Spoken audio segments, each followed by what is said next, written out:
Okay, so let's pull up rate tables and talk about some common questions and issues we've seen with rate tables.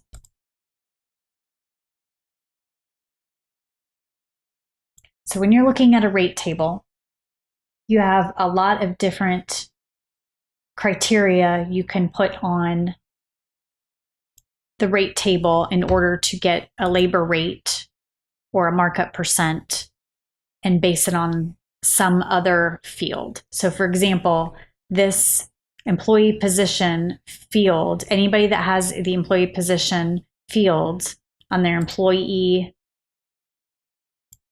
record, and there is hours related to any of those people, it's going to mark it up at $75 an hour.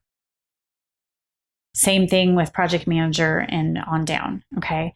There's also something that some people don't see on here. There's the show details that has different dimensions. You can also put criteria on as well.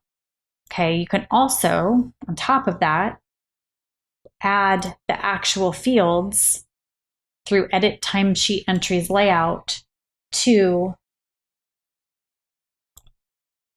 that view so that you can have that always when you come in here and look at that rate table.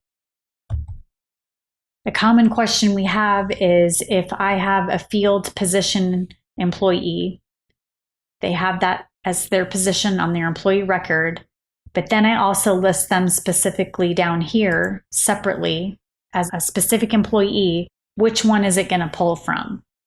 Okay, it will pull from the most detailed criteria that you build into the system. To clarify that, however, I want to show you what it would look like if it chose the employee over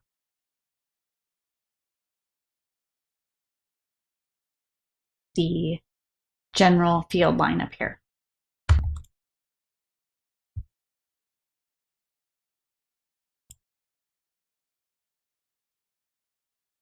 Okay.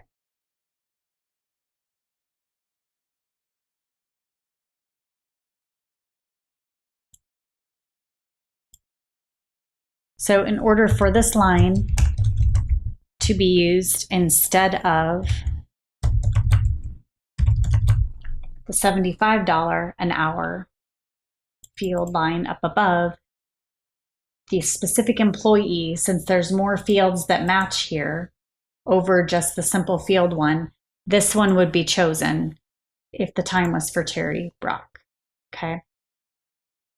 Also, if there are no fields filled in at all, but you have, let's just say, a $50 rate here, then all time entries that don't meet any of this criteria up here are going to get this default $50 an hour.